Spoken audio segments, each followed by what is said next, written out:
Good afternoon, everyone.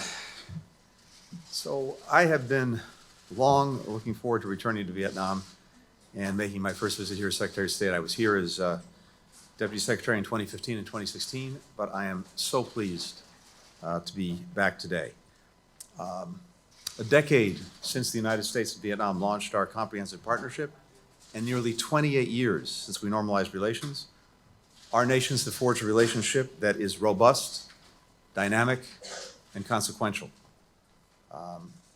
I'm here at the behest of President Biden to further broaden and deepen that partnership, following the President's call with the General Secretary last month, and building on earlier high-level visits, including from Vice President Harris, Secretary of Defense Austin, U.S. Trade Representative Tai, USAID Administrator Power, and recently as well, members of Congress. Throughout my engagements today, I focused on how the United States can continue to support Vietnam's success, which is good for the Vietnamese people, for Americans, and indeed for the entire region. Our countries are collaborating on an incredibly broad range of shared interests, and we believe that by supporting Vietnam's ambitions, we advance our own, from the creation of American jobs and the strengthening of American businesses, to progress on the climate crisis that affects all of us, to preventing pandemics.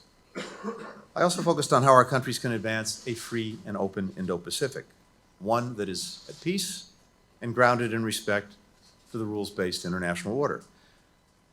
When we talk about free and open, we mean countries being free to choose their own path and their own partners, and that problems will be dealt with openly, rules will be reached transparently and applied fairly, and goods, ideas, and people will flow freely across land, the seas, the skies, and cyberspace. In my meetings with General Secretary Chong, with Prime Minister Chin, with Foreign Minister Sun, and External Relations Commission Chairman Chung, I discussed our work to promote broad-based prosperity in Vietnam and throughout the region, including through the Indo-Pacific Economic Framework. Vietnam's joined negotiations on all 4 pillars of IPEF, and that will help lead a race to the top on the issues that are shaping the 21st century economy, including supply chain resilience, the clean energy transition, digital connectivity, and that will benefit Americans and people across this region. We discussed our mutual respect for ASEAN centrality and our close partnership through regional economic frameworks, including APEC, which the United States is proud to be hosting this year, and the Mekong-U.S. partnership.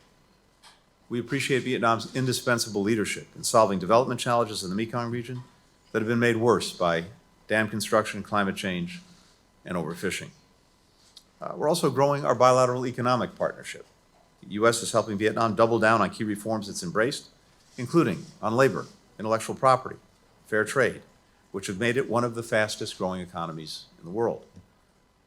We believe that Vietnam can achieve its goal of becoming a connected, high-income country by 2045 by pursuing growth that lifts up all communities while building resilience to adapt to climate change. We know Vietnam is increasingly vulnerable to threats posed by the climate crisis. As Vietnam takes steps to become a leader on climate energy transition, the United States is investing in that tremendous potential. We're launching new bilateral climate initiatives that were announced by Vice President Harris during her August 2021 visit to Vietnam, which do everything from conserving ecosystems and reducing emissions from rice farming in the Mekong Delta, to expanding a market-driven clean energy system and scaling up adoption of electric vehicles, to leveraging our private sectors to drive climate action. We're also harnessing the power of regional frameworks like the Just Energy Transition Partnership. Vietnam recently joined that partnership. That's going to deploy $15.5 billion to help the country deliver on its ambitious net zero 2050 goal, as well as the Japan-US Mekong Power Partnership. We're also collaborating to build up Vietnam's public health capacity, including by establishing a national CDC here in Vietnam.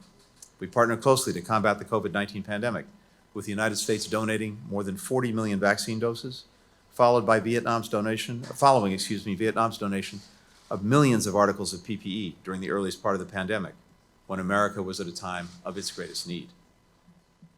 And I have to say, this is a very powerful example of countries coming together and coming to each other's assistance when each of us needed it most. As part of our bilateral security partnership, which is growing, we're finalizing the transfer of a 3rd U.S. Coast Guard cutter to Vietnam, complementing a fleet of 24 patrol boats and other equipment, training, and operational facilities that we provided since 2016. All of these efforts bolster Vietnam's capacity to contribute to maritime peace and stability in the South China Sea. The United States is committed to supporting a strong, prosperous, independent, and resilient Vietnam, and we respect Vietnam's right to shape its future under its own political system. At the same time, we continue to underscore how future progress on human rights is essential to unleashing the full potential of the Vietnamese people. That's the central focus of the U.S.-Vietnam Human Rights Dialogue. Finally, the United States is committed to our ongoing work to address the legacies of the war, even as we focus on the future. This is a matter of trust, of commitment, and of duty. We're continuing our joint efforts to clear unexploded ordnance. Next month, we'll complete the survey of the heavily bombed Quang Tri province. We're making significant progress cleaning up dioxin hotspots from the war. Last month, we announced a new $73 million contract to treat contaminated soil and sediment at Bien Hoa Air Base. And we're continuing the important humanitarian work to account for those missing from the war, including by increasing Vietnam's capacity to identify its own missing and dead. We recognize the longstanding support of the government of Vietnam to account for U.S. personnel lost during the war. Our reciprocal cooperation for ensuring families from both countries receive the closure they deserve remains vitally important. Today, we took another step to strengthen our relationship by breaking ground on our new embassy compound. When completed, our new embassy in Hanoi will be a state-of-the-art facility worthy of our ambitious vision for the future of our partnership and worthy of the American and Vietnamese people who work every day to make that vision a reality. With that, happy to take some questions. Put on. We'll do 4 questions today. First question, John Hudson of the Washington Post. Hey, thanks. Mr. Secretary, 3-part question on Vietnam, if you'll indulge me. You have underscored that the U.S. and Vietnam are aligned on a common view of free and Indo-Pacific. How does this square with Vietnam's recent crackdown on dissent? Secondly, advocacy groups say Vietnam deported several Russian residents who expressed opposition to Russian President Vladimir Putin's war in Ukraine. And Vietnam earlier this year also voted to abstain from a UN vote to condemn the Russian invasion. Did you discuss Vietnam's position on the war with leaders today? And if so, what did you hear from them? And then lastly, from your discussion today, what ways does U.S. and Vietnam share concerns about China's assertiveness in the region? Thanks, John. So first, I'm not aware of the deportations that you referenced. We did talk about Ukraine and about the Russian aggression in Ukraine. Vietnam has a long history and relationship with Russia. We understand that and recognize that. At the same time, I've heard clearly from our Vietnamese interlocutors, and I've heard them state publicly their commitment and the importance that they attach to the basic principles that are also under threat by Russia's aggression, the principles at the heart of the UN Charter: territorial integrity, sovereignty, independence. Vietnam stands strongly for those. They've made that clear. They've said so publicly, and they repeated that in conversation with us today. With regard to human rights and the relationship that we have, this is a conversation that we regularly engage in. And as we've said to our counterparts, it's very important that we continue to speak directly, openly, candidly about our concerns, and that's exactly what we do. We continue to seek progress on issues like freedom of expression, freedom of association, freedom of religion. We've seen, I think, positive steps taken in some areas to include, for example, the respect for the rights of the LGBTQI+ community. We've seen important work that Vietnam has done with UNHCR on the right of stateless people, for example. But in these other areas, we continue to have concerns that we've shared. As well, I think it's important that the space be expanded for non-governmental organizations to be able to register, to operate without burdensome intrusion by the state. And I've noted, and we've noted, the important contributions these organizations make to issues that matter to all Vietnamese, for example, on climate change, on conservation, on dealing with transnational crime. But this is an ongoing part of our dialogue and an important one. Finally, on South China Sea, I think it's very clear that countries throughout the region, to include Vietnam, feel strongly about the importance of respecting the rule of law, particularly under the Law of the Sea Convention, when it comes to issues of freedom of navigation, when it comes to maritime disputes, when it comes to illegal fishing, et cetera. And a lot of good work is being done, for example, through ASEAN to try to address these issues. That's been going on for some time. And in our own relationship with Vietnam, with other countries in the region, one of the things that we've worked on, I think, very productively is helping countries strengthen what we call maritime domain awareness, having the capacity to see very clearly what is happening in the seas that surround their countries, particularly when it comes to things like piracy, like illegal fishing, or like any use of coercion by other countries against these countries, against their fishing fleets, et cetera. So that's an important part of the conversation as well. And it does go to the heart of what we have as a shared vision for a free and open Indo-Pacific, one in which, again, countries are free to pursue their own policies, their own partnerships, and in which everyone in the region abides by the international rule of law. This is something that joins us together with Vietnam. We'll next go to Hung Doi Lin with Toa Tree. Thank you. So let me ask you in Vietnamese, okay? Hỏi câu hỏi là bằng tiếng Việt.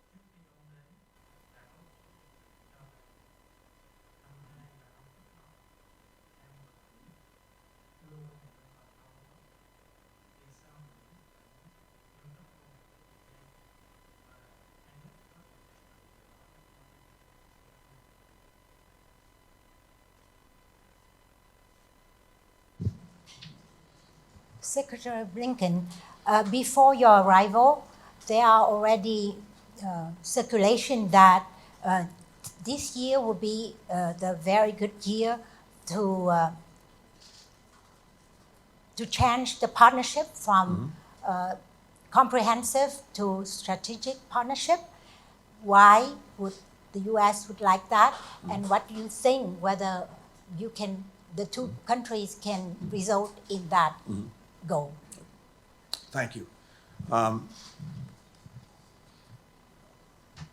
think from the perspective of the United States, and I don't want to speak for our Vietnamese colleagues, but certainly from our perspective, we think this is an auspicious time to elevate our existing partnership. We've had for the last 10 years this comprehensive partnership that has created an incredibly strong foundation of cooperation across many different areas.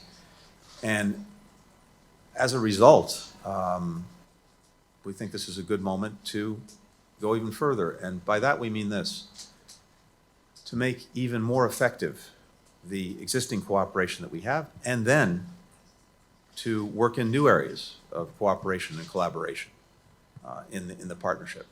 And this is something that that President Biden, the General Secretary, discussed when they spoke on the phone a couple of weeks ago, and it was very much part of the conversations that we had today. So I think what you'll see in the weeks and months ahead is our teams working on this. There are so many areas where we can either deepen cooperation or really add cooperation to what we're already doing, whether it's on climate change, whether it's on health, security, science and technology, and education. I was just at the Hanoi University for Science and Technology and saw some remarkable young Vietnamese innovators, including a robotics team that will be coming to the United States. We think there's an area there for significant collaboration in building up science and technology in Vietnam, and also deepening even more our educational exchanges. We have many Vietnamese students in the United States. We want even more. We'd like to see Americans come here. But also the digital transformation, which is already part of IPEF, strengthening supply chains and building more resilient ones, deepening the work that we're doing together in the Mekong Delta. Each of these areas, whether it's an existing area of cooperation or one that we can add, I think would go to an enhanced partnership that we'll be working on in the weeks ahead. Thank you.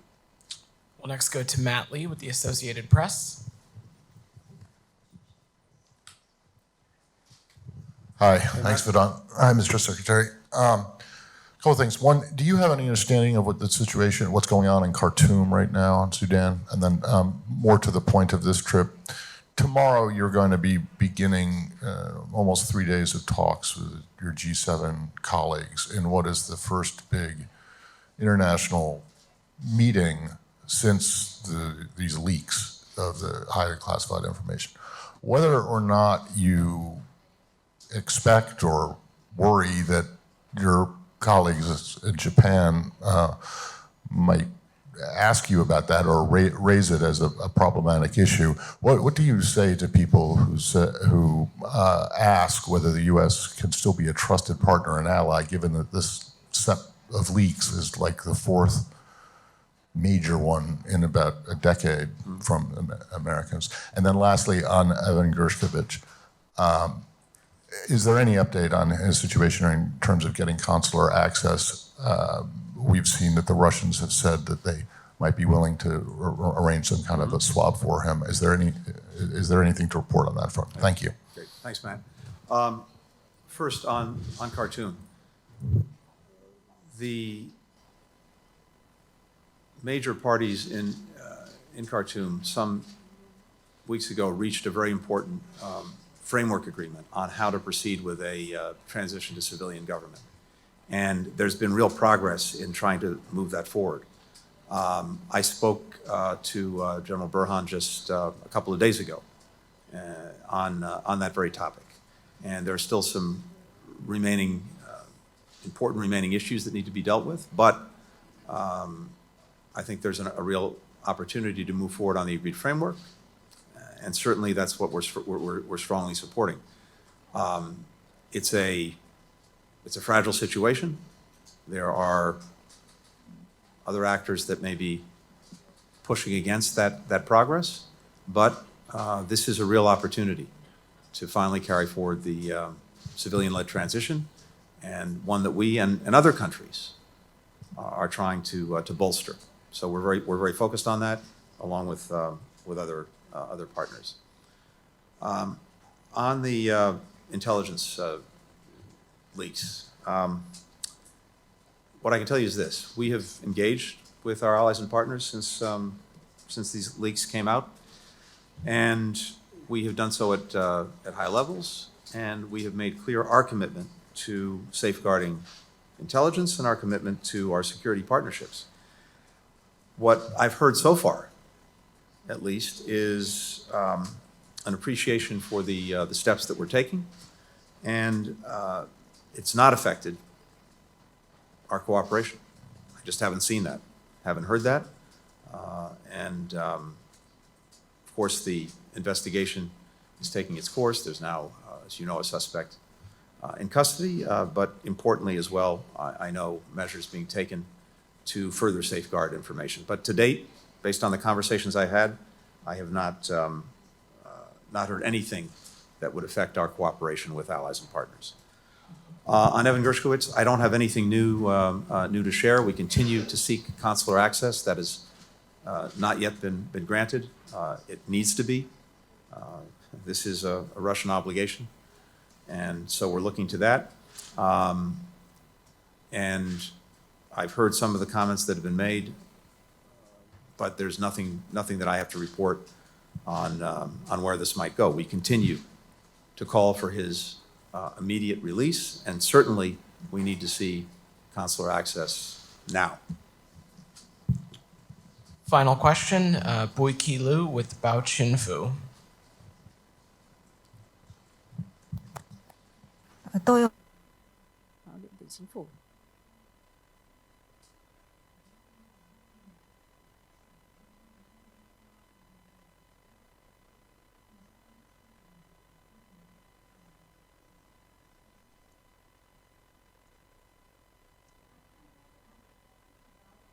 relationship between the U.S. and Vietnam. How does it progress? How has it been progressing since? And what that relationship, the result of that relationship, economic wise and politically wise? Thank you very much for the question. I think it's fair to say this has been one of the more remarkable evolutions in relationships that we've seen in recent years, in recent decades. And it's one that is very gratifying to me and to the United States as a whole. Let me just give you one example. When we lifted the trade embargo in 1994, there was virtually no trade between Vietnam and the United States. 20 years later, in 2015, the first time that I was here as a representative of the United States, trade was roughly $45 billion between our countries. So it had gone up from virtually zero to $45 billion. Today, we're approaching $140 billion in trade. So just looking at that aspect of the relationship, we've seen a dramatic change. But much more broadly than that, we're seeing the United States and Vietnam working closely together in virtually every area that matters to people in both of our countries. We're seeing it in building the strong economic trade and investment relationship. We're seeing it in the work that we're doing together now on climate change. We're seeing it in the work that we're doing on building the resilience of our supply chain, which we know is so critical. We're working together to address the needs in the Mekong Delta, including on agriculture. In fact, our Secretary of Agriculture, Tom Vilsack, will be here, I think, tomorrow, following my visit. And we've had a whole host of senior officials from across our government reflecting the full range of actions and activities that we're engaged in. But whether it's climate, whether it's energy security, whether it's trade and investment, science and technology, education, all of these areas, cooperation, collaboration between the United States and Vietnam has grown exponentially. At the same time, we're also working very closely together in regional organizations like ASEAN, APEC, and collaborating to advance the international rule of law that both of our countries strongly adhere to and want to make sure is upheld and strengthened. And so in so many ways, we become genuine partners, trying to advance mutual interests and doing it in a way that reflects the interests of our people. As I said a moment ago, earlier today, I had the opportunity to break ground for our new embassy compound. And that in and of itself is very symbolic of the relationship. The fact that we need that compound because we are doing so much together that our diplomatic presence is even more important than it's ever been.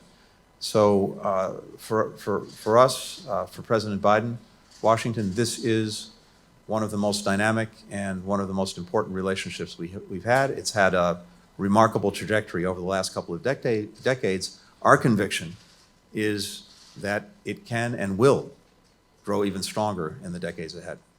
Thank you. Thank you, everybody. Thank you. Thanks, everyone.